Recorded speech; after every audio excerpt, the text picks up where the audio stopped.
Welcome to Athens. It's great to be back in Europe. This is a magical city.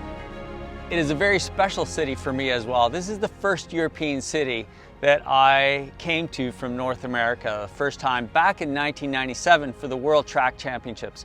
A lot of viewers don't know, I'm also a sports photographer, and I've done countless World Championships. I've worked on 5 Olympic Games, and I got to come back to Athens in 2004 and photograph the Olympics. So this is a great city. Anybody who's been to Greece knows the people are wonderful, they're warm, they're friendly, the food's great, the scenery's great. Greece is a magical place. One of the things that always stuck with me was this old Olympic stadium, all white marble. It's really an architectural marvel. When you're photographing these big events, you don't get a chance to stop and really look at the details. It's full of people, there's all kinds of stuff going on. You're photographing the event, the sports event, and it's a wonderful time to come back here and just take a look at the stadium and get a feel for the stadium. And I'm photographing all the little nuances. I'm photographing mostly on my Leica M6. I have my Leica M10 as well, but I'm going to do everything in black and white. I am using some of the Lomography new films, the Potsdam and the Babylon, these slow speed films. I want to try to get an older, nostalgic type of look. I have a little bit of Ilford FP4 as well. But the great thing with these Leicas is you don't fire off a lot of frames. I only have 3 lenses, a 28, a 35, and a 50. So everything will be photographed on that. And I'm really using the light. The light is wonderful right now. We're here in the fall. There's not a ton of tourists around. It's not chaotic, not really busy. The weather's perfect. And I've been able to bring my wife here and show her some of the places that I've got to work. So I'm going to take you along with me.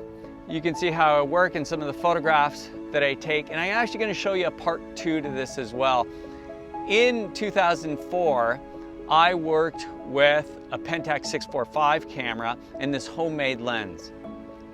This lens that I made, it was in a leather bellows that I created, but you could only get one photograph that was the same. You'd never get 2 exact same photographs.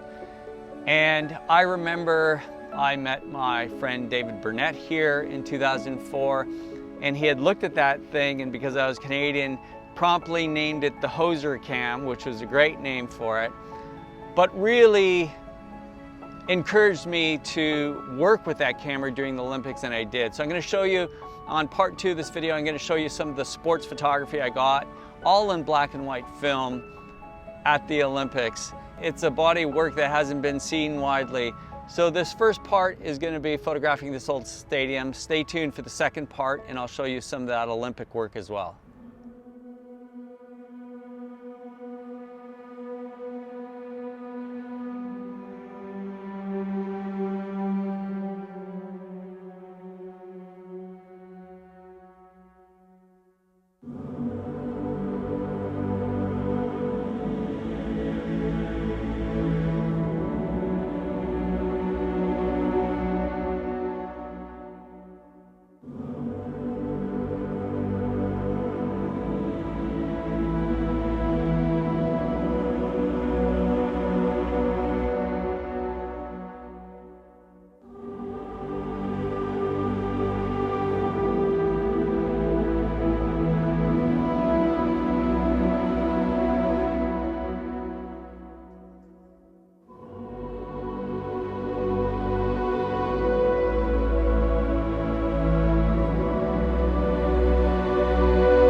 That set of photos was taken over a 2-week period at the 2004 Olympic Games in Athens.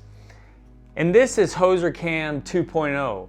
For those pictures, I used the Pentax 645, but I switched it up to a Hasselblad 205 TCC. And with the Hasselblad, it has a focal plane shutter that goes up to 2,000th of a second, but I really wanted that square format. And this is the lens. This is what the lens looks like. It can go down, up, sideways. It can go basically in any direction. To focus it, of course, you pull and push in. And it can go quite close, but because it's handheld, you can never get the same photo twice. You can take a picture and you can never get the same photo twice. And of course, with sports photography, you're not going to get the same photo twice.